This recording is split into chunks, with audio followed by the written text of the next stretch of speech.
మంచు గతంలో లాక్డౌన్ సమయంలో 3 రోజులు 4 రోజుల పాటు మంచు మనోజ్ గారి దగ్గర వర్క్ చేసిన వ్యక్తి శ్రీశైలం.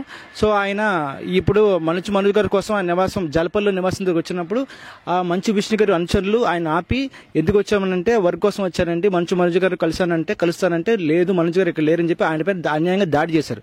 సో ఆ వివరాలు అడిగి తెలుసుకుందాం. హలో అండి, నమస్కారం. మీ పేరు సార్? శ్రీశైలం సార్. సార్ ఏం జరిగింది సార్? నేను మనోజ్ సార్తో వర్క్ చేసిన లాక్డౌన్లో వర్క్ చేసినప్పుడు మళ్ళీ నేను ఆయన తను చేయాలని మంచి మనిషి నేను వర్క్ చేయాలని మళ్ళీ వెళ్దామని ఫామ్ హౌస్కి వచ్చిన మా జల్పల్లి విలేజే.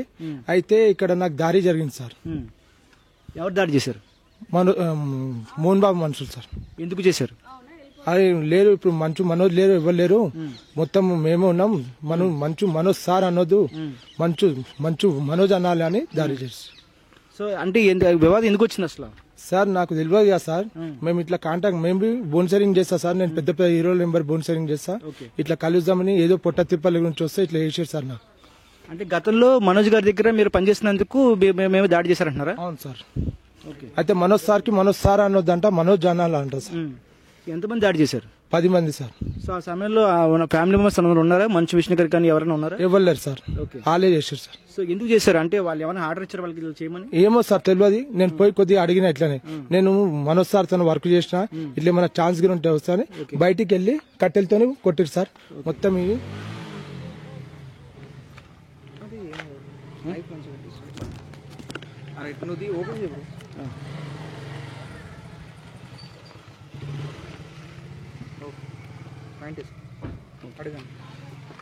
సో దీనిపై ఏమైనా కంప్లైంట్ ఇచ్చారా? కంప్లీట్ ఇవ్వలేదు సార్. నేను కంప్లీట్ ఇవ్వలేదు. సో మనోజ్ గారికి చెప్పారు విషయం? చెప్పలేదు సార్. ఆయన కాంట్రాక్ట్ కాలేదు సార్ నాకు. సో మార్నింగ్ జరిగిన వివాదం గురించి మనోజ్ గారు ఇక్కడికి వచ్చారు. సో ఆయన కలిసి ప్రయత్నం చేశారు? కాలేదు సార్. నేను కలవాలని ఛాన్స్ వచ్చినా గానీ కలవలేదు సార్ ఆయన. ఓకే. నా పన్ను బీరు కొట్టారు సార్. Okay okay. ఇక్కడ దెబ్బలు తాకున్నాయి సార్. ఈ చేమియ కట్టెలతో మొత్తం 10 మంది నా మీద ఒక్కటేసారి దారి చేశారు సార్. ఓకే. మనోజ్ గారికి కలిసి ప్రయత్నం చేస్తారా? చేస్తాం సార్. పక్కా కలుస్తాం. నా ఆపద ఏందో చెప్పుకుంటా సార్. Okay, thank you.